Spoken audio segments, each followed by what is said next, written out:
It's no wonder La La Land turned freeway traffic into a musical moment. Living in this city and chasing dreams in the entertainment industry takes relentless optimism. But here's the thing, the industry looks nothing like it did even just 5 years ago. Do you even still need to be in Los Angeles anymore to make it? Let's dive into that after we get out of this traffic jam.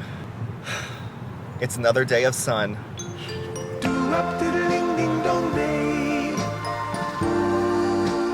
Oh look, the studio where The Wizard of Oz was filmed back in 1939. A reminder just how far back Hollywood's roots go and how much it's changed, because nowadays, you know, it seems that every blockbuster nowadays is a sequel or an IP. Disney cartoons, they're now live action. Musicals, they're either Broadway adaptations, prequels, or millennial nostalgia. Action movies, if they're not Marvel related, they head straight to streaming. Rom-coms, they're now 10-part Netflix series. It seems that studios are having a really difficult time getting people back into the theater, and because of this, prioritizing profit over art.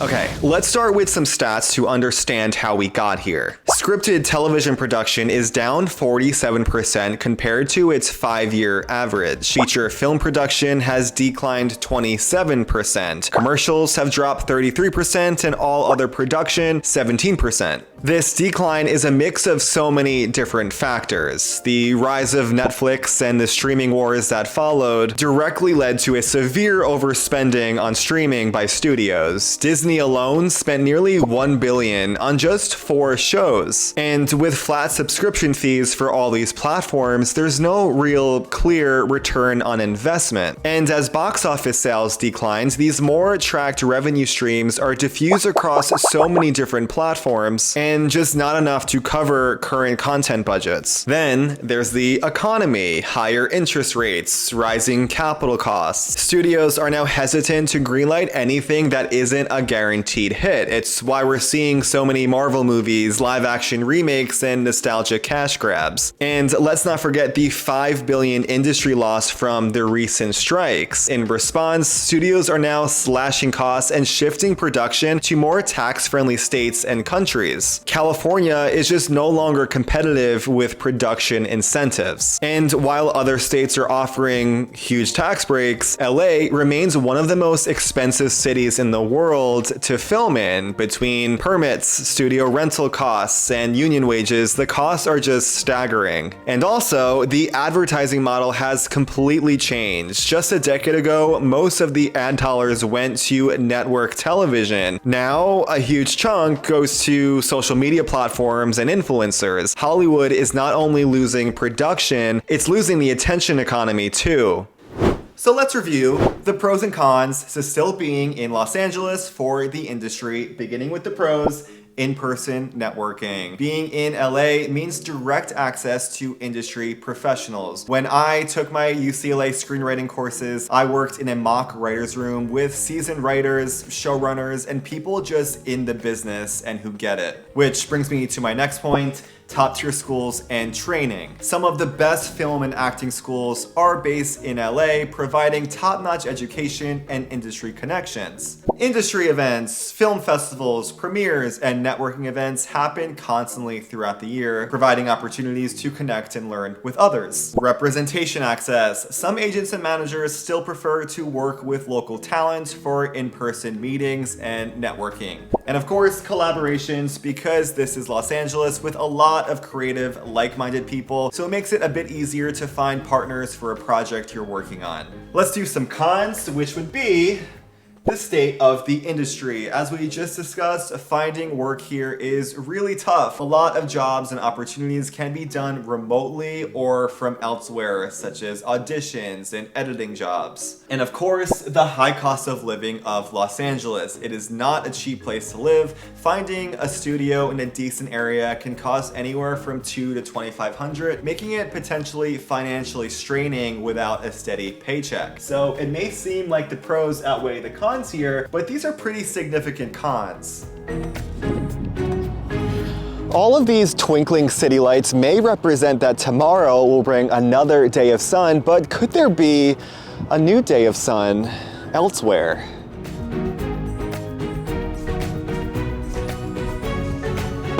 Ever since I was a young kid, I always dreamed of working in the entertainment industry in some capacity. I loved writing, I loved filmmaking, I loved consuming good television, I loved contributing to early 2000s message boards to dissect everything going on Lost. I was a nerd. And while I may not professionally work in the industry, producing YouTube videos has helped fill some of that desire. But it does have me thinking, I don't need to be in LA anymore to be a YouTuber. Nobody does anymore. So, like many struggling creatives, dealing with the financial and emotional strain of living here, maybe LA really no longer is the Emerald City of entertainment. Ouch! Not so fast! Who the hell are you? I am Galindo, your emotional wellness strategist. That sounds very LA.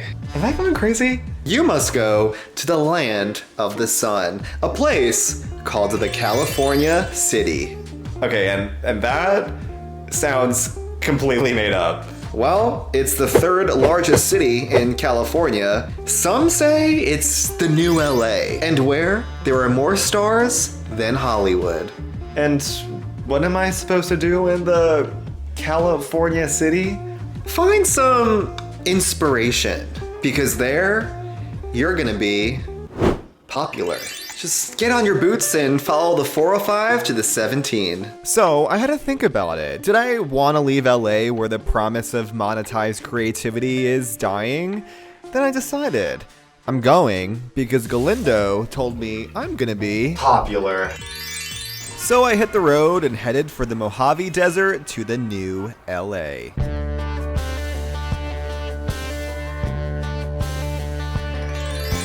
Wow. California City, land of the sun. But California City turned out to be far less exciting than I'd imagined. As I drove down the roads, there wasn't much to see, hardly any homes and even fewer people. This doesn't look right. Okay, there is an Ace Hardware, a McDonald's, and a Starbucks. And that's it. Oh, so this is the new LA, the third largest city in California by land area. I'm not in LA anymore.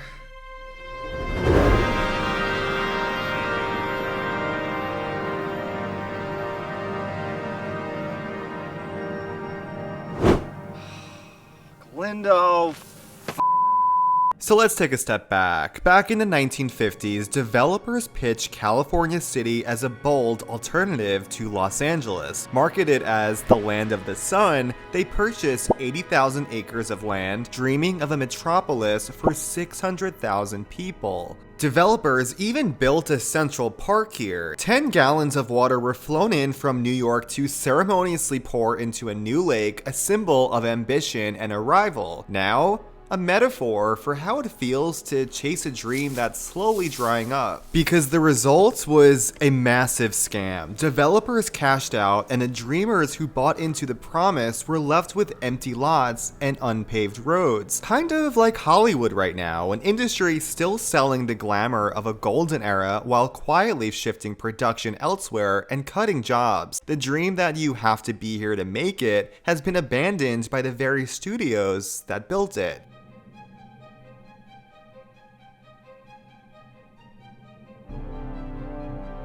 Well, I'm sure you certainly can see more stars here in the desert than Hollywood, but I didn't know we were talking about those stars. Because back at the unpaved roads, it got me thinking out loud. It wasn't my heart that brought me here, it was someone else's advice, who may or may not have been made up in my own head. Because you shouldn't have to be stuck in a city waiting for someone else to build your dreams for you. And today, more than ever, well, I guess, there's no place like home.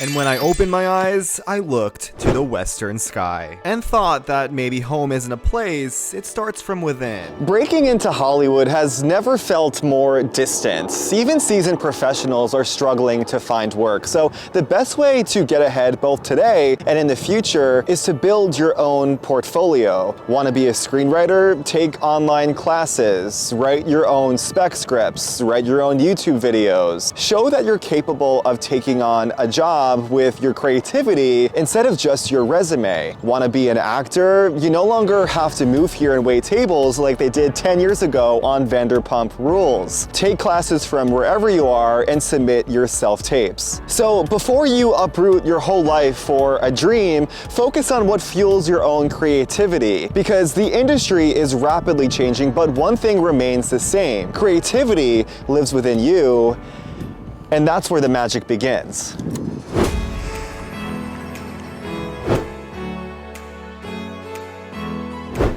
And when you keep chasing your passions, guided by what inspires you, whether it be where you live, where you dream of moving, or the films that moved you, there won't just be another day of sun. There will be nights where the stars shine just for you, and you can follow your own road.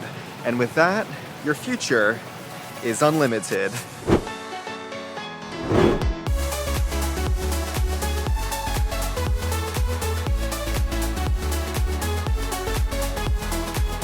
If you've worked in the entertainment industry in LA, leave a comment about your own experiences in the current climate of the industry and tips on navigating it. If you're a dreamer watching this, what inspires you on your own creative journey? Thanks for watching, and I'll see you next time.